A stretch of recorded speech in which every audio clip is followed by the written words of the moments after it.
Hello दोस्तों, welcome back to our channel. तो जैसा कि हमने पिछले एपिसोड में देखा था, युनची ने हेवनली ग्रास का यूज करके उसे अपनी हेवनली पोजन पाल की मदद से रिफाइन करते हुए एक इनविजिबल पिल बना ली थी, जिसकी मदद से वो कभी भी कहीं भी गायब हो सकता था। और यहीं से नेक्स्ट एपिसोड की शुरुआत होती है और हमें ज़्याओ फैमिली का सीन दिखाया जाता है, जहाँ पे युनची भी इनविजिबल होते हुए यूलोंग के कमरे में आ गया था, जहाँ यूलोंग सपना देखते हुए कह रहा था, जब मैं ज़्याओ ट्राइब के अंदर इंटर हो जाऊंगा तब वो ब्यूटी ज़िया किंग यू भी मेरी हो जाएगी। और उसके बाद वो युनची को याद करते हुए कहता है, युनची युनची यू बास्टर्ड, तुम्हारी वजह से मेरा सारा प्लान खराब हो गया, तुम बस थोड़ा वेट करो, बाद में देखना मैं तुम्हें कैसे कुत्ते की मौत देता हूँ। यूलोंग की ये सारी बातें सुनकर युनची को बहुत ही ज्यादा गुस्सा आता है और उसने गुस्से से यूलोंग की मेरिडियंस को देखते हुए सीधा अपने डैगर से यूलोंग की मेरिडियंस के ऊपर अटैक कर दिया था। और जैसे युनची का डैगर जाके यूलोंग को लगता है तो यूलोंग वहाँ पे दर्द से चिल्लाने लगा था और इसी के साथ यूलोंग की सारी मेरिडियंस पूरी तरह से डिस्ट्रॉय हो गई थी, जिसकी वजह से वहाँ पे एक छोटा सा ब्लास्ट भी होता है। और उस ब्लास्ट की वजह से फैमिली हेड को भी पता चल गया था कि जरूर यूलोंग के कमरे में कोई ना कोई गड़बड़ है, इसलिए वो भागते हुए अपने बेटे के कमरे में आकर यूलोंग से पूछता है, बेटे क्या हुआ। लेकिन अपने बेटे की ऐसी हालत देखकर फैमिली हेड भी एक पल के लिए पूरा शॉक हो गया था और वो गुस्से से अपने बेटे से पूछता है कि ऐसा तुम्हारे साथ किसने किया। लेकिन यूलोंग को तो वहाँ पे उस डैगर की वजह से इतना ज्यादा पेन हो रहा था कि वो कुछ भी नहीं बोल पा रहा था, जो देखकर उसके पिता ने और ज्यादा देर न करते हुए उस डैगर को अपनी बेटी की बॉडी से बाहर निकाल लिया था। जिसके बाद वो उस डैगर को साइड पे फेंकते हुए अपनी स्पिरिचुअल पावर का यूज करके अपने बेटे को हील करने की कोशिश करने लगता है, जो देखकर यूलोंग बहुत ही मुश्किल से बोलते हुए अपने पिता से कहता है, मिस्टिक पाउडर। मिस्टिक पाउडर का नाम सुनकर उसका पिता भी कहता है, तुम बिल्कुल ठीक कह रहे हो,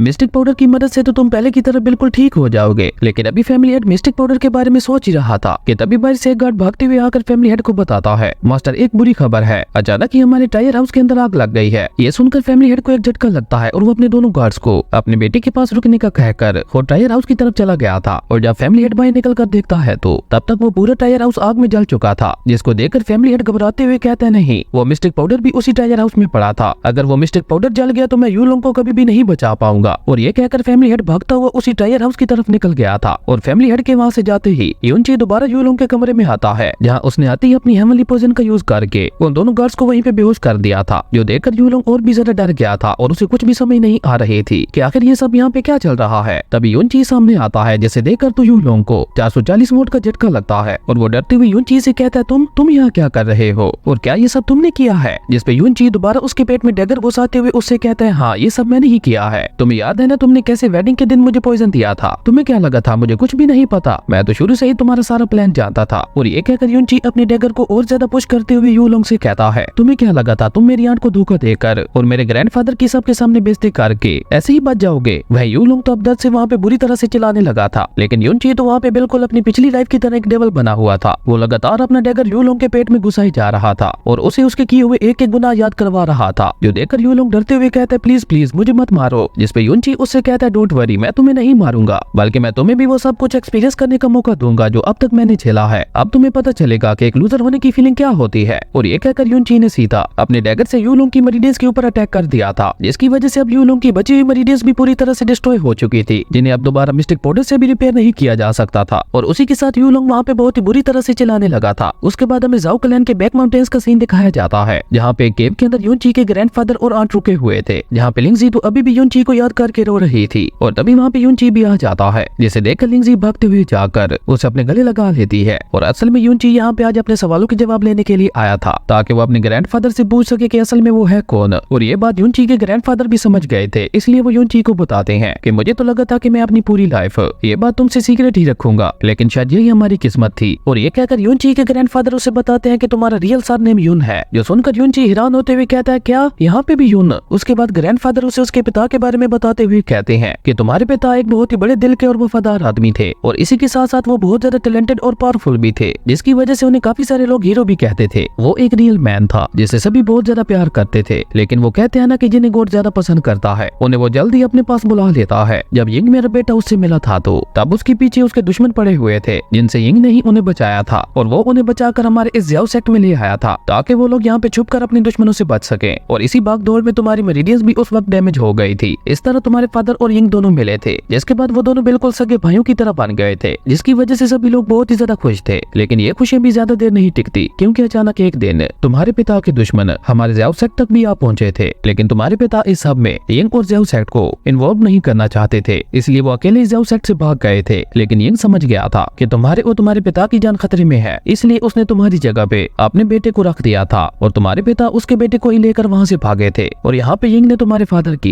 ब्लड लाइन को बचाने के लिए अपने बेटे की कुर्बानी दे दी थी, लेकिन ये बात हम में से किसी ने भी नहीं सोची थी कि वो लोग यिंग तक भी पहुंच जाएंगे, क्योंकि उन लोगों को पता चल गया था कि यिंग तुम्हारे पिता के एक खास दोस्त है। इसलिए उन लोगों ने यिंग से इन्फॉर्मेशन निकलवाने के लिए उसे बहुत ही ज्यादा टॉर्चर किया था, लेकिन यिंग ने उन्हें कुछ भी नहीं बताया था, इसलिए उन लोगों ने यिंग को भी मार दिया था। और ये सारी बातें बताते हुए ग्रैंडपा के साथ साथ युनची और लिंगजी की आंखों में भी आंसू आ गए थे, क्योंकि ऐसी दोस्ती कहाँ देखने को मिलती है जिसने सिर्फ अपने दोस्त के बेटे को बचाने के लिए अपने बेटे तक को कुर्बान कर दिया था। और ये सारी बातें सुनकर युनची खड़ा होते हुए अपने ग्रैंडफादर से कहता है, ग्रैंडपा, आपकी फैमिली ने मेरे लिए जो कुछ भी किया है मैं उसे कभी भी नहीं भूलूंगा। जिस पे ग्रैंडफादर युनची से कहते हैं, पागलों की तरह बातें मत करो, अभी अभी तुमने ही तो कहा था भले ही तुम मेरे बायोलॉजिकल ग्रैंडसन नहीं हो, लेकिन उसके बावजूद भी हम लोग एक फैमिली की तरह हैं। जिस पे लिंगजी भी आगे आते हुए युनची से कहती है कि फादर बिल्कुल ठीक कह रहे हैं। और तभी ग्रैंडफादर उसे बताते हैं कि हाँ, एक बात मैं तुम्हें बतानी ही भूल गया, तुम जानते हो जब तुम बच्चे थे तब मैं क्यों तुम्हें इस प्लेनेट को निकालने से मना करता था, क्योंकि ये तुम्हारे पेरेंट्स की आखिरी निशानी है। क्या पता गॉड ने उस वक्त तुम्हारे पेरेंट्स को बचा लिया हो और वो दोनों अभी भी जिंदा हो, तो ये प्लेनेट उन्हें तुम्हें पहचानने में मदद करेगा। अपने ग्रैंडफादर की ये बात सुनकर युनची हैरान होते हुए अपने मन में कहता है कि मेरी पिछली लाइफ में भी ये प्लेनेट इसी तरह से मेरे गले में था, और मेरी पिछली लाइफ में मेरे मास्टर ने भी मुझसे यही कहा था कि ये प्लेनेट मेरे पेरेंट्स मेरे लिए छोड़ के गए थे। क्या ये सब एक कोइंसिडेंस है या इसके पीछे कोई और ही मिस्ट्री है? तभी ग्रैंडफादर युनची को बताते हैं कि यिंग ने मुझे एक बार बताया था कि वो लोग किसी हेवनली टायर की वजह से तुम्हारे पेरेंट्स के पीछे पड़े हुए थे, और उसी के साथ उसने मुझसे प्रॉमिस लेते हुए कहा था कि मैं उस हेवनली टायर का जिक्र इसके बाद कभी भी किसी के सामने ना करूं। जिस पे युनची अपने ग्रैंडपा से कहता है, ग्रैंडपा आप फिक्र ना करें, मैं 3 सालों बाद वापस आऊंगा, और जब मैं वापस आऊंगा तब मैं उन लोगों से गिन गिन कर बदला लूंगा जिन लोगों ने आपको तकलीफ पहुंचाई है। मैं उन लोगों को इससे 1000 गुना ज्यादा दर्द दूंगा। और ये कहकर युनची अपने ग्रैंडफादर के सामने झुक गया था, जो देखकर ग्रैंडपा उससे कहते हैं कि तुम हम दोनों के बारे में फिक्र मत करना, तुम बस अपना ख्याल रखना, क्योंकि जाओ ट्राइब का यंग मास्टर कोंग हर तरफ तुम्हें ढूंढ रहा है। और इसी के साथ युनची जाओ फैमिली से चला गया था। उसके बाद हमें लियो युन सिटी का सीन दिखाया जाता है, जहाँ किंग यू भी अपने पिता से अलविदा लेकर वापस अपने मास्टर के पास आ गई थी, जहाँ उसकी मास्टर किंग यू से कहती है, इमोर्टल क्लाउड पैलेस में जाने के बाद ये बात कोई भी नहीं जानता कि तुम वहाँ से कब वापस आ पाओगी, इसलिए तुम अपने सारे मैटर्स को एक ही बार में सोल्व कर लो। जिस पे किंग यू अपनी मास्टर को ग्रीट करते हुए कहती है, मास्टर डोंट वरी, मैंने सारी तैयारियां कर ली हैं और अब मैं आपके साथ आने के लिए पूरी तरह से रेडी हूँ। और उसी के साथ मेरे फादर भी मुझे इमोर्टल क्लाउड पैलेस में लेने के लिए आपका शुक्रिया अदा कर रहे थे। जिस पे उसकी मास्टर कहती है कि अब मुझे तुम्हारी मिस्टिक वेन्स को चेक करने दो ताकि मैं उन्हें ओपन करने में तुम्हारी मदद कर सकूं। तुम बस जब मेरी की एनर्जी तुम्हारी बॉडी के अंदर जाए तो उससे अपनी मिस्टिक वेन्स के अंदर पूरी तरह से फील करना। जिस पे किंग यू हाँ में अपना सर हिलाती है। उसके बाद उस मास्टर ने अपनी स्पिरिचुअल पावर का यूज करते हुए अपने चारों तरफ एक शील्ड लगा ली थी ताकि इस दौरान इन्हें कोई भी डिस्टर्ब ना करे। और उसके बाद वो जैसे ही किंग यू का हाथ पकड़कर उसकी मिस्टिक वेन्स यानी मरीडियंस को चेक करती है तो उसे एक झटका लगता है और वो उसके दोनों हाथ पकड़कर दोबारा उसकी मिस्टिक वेन्स को चेक करने लगती है, जिसकी वजह से उसे एक बार और झटका लगता है। और वो हैरान होते हुए किंग यू से पूछती है, मुझे बताओ कि क्या तुम इस दौरान किसी बहुत ही ज्यादा टैलेंटेड और कैपेबल पर्सन से मिली हो, और क्या उस पर्सन ने तुम्हें कोई खास तरह की लेक्चर दी थी? जो सुनकर किंग यू भी थोड़ा कंफ्यूज होते हुए अपने मास्टर से पूछती है कि मास्टर क्या हुआ, क्या मेरी मिस्टिक वेन्स के साथ कुछ गड़बड़ है? जिस पे उसकी मास्टर किंग यू को बताती है कि किसी भी नॉर्मल पर्सन के अंदर 54 मिस्टिक वेन्स होती हैं और एक नॉर्मल पर्सन अपनी पूरी लाइफ में उनमें से सिर्फ 10 मिस्टिक वेन्स को ही ओपन कर पाता है, क्योंकि उसके बाद मिस्टिक वेन्स को ओपन कर पाना बहुत ही ज्यादा मुश्किल हो जाता है। इवन हमारी इमोर्टल क्लाउड पैलेस के जो लॉर्ड है उन्होंने भी न जाने कितने 100 सालों की मेहनत के बाद 7 और मिस्टिक वेन्स को ओपन किया है। मींस उन्होंने टोटल 17 मिस्टिक वेन्स को ओपन किया है, जिसमें न जाने उनको कितने 100 साल लगे। इवन पूरे टियानजियान कॉन्टिनेंट में सिर्फ 5 ही ऐसे लोग हैं जिन्होंने 10 से ज्यादा अपनी मिस्टिक वेन्स को ओपन किया है, पर तुमने तो इतनी कम एज में ही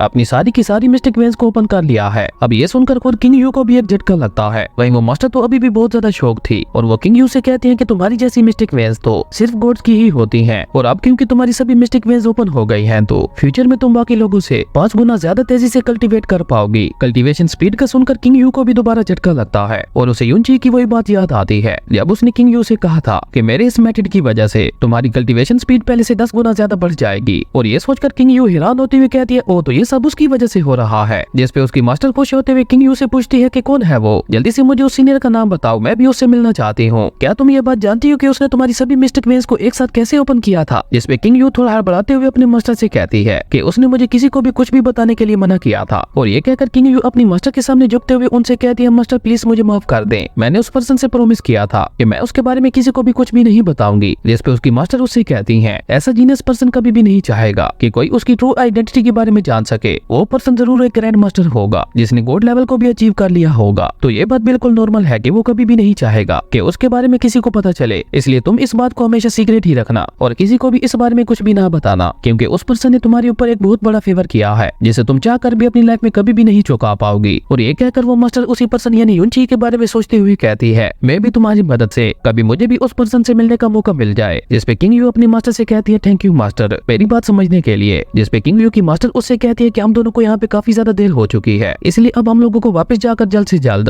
ये great news immortal cloud palace के लॉर्ड को भी देनी होगी। और मुझे उम्मीद है नेक्स्ट चैंग फेंग बैटल में तुम इमोर्टल क्लाउड पैलेस की नंबर 1 डिसेबल बनने वाली हो। उसके बाद वो मास्टर युनची को लेकर वहाँ से चली गई थी और वहाँ से जाते हुए किंग यू युनची को याद करते हुए कहती है न जाने वो कहाँ पे और कैसा होगा। उसके बाद हम अगले सीन में युनची को देखते हैं जहाँ उसके पीछे यंग मास्टर कोंग का एक आदमी पड़ा हुआ था और उसने युनची के ऊपर अटैक करते हुए उसे बुरी तरह से घायल भी कर दिया था। और इसी के साथ हमारा ये अमेजिंग एपिसोड यहीं पे खत्म हो गया था। दोस्तों अगर आपको ये वीडियो अच्छी लगी तो लाइक कर दें और अगर चैनल पे नए आए हो तो सब्सक्राइब करते जाना। तो मिलते हैं एक न्यू वीडियो में, तब तक के लिए बाय।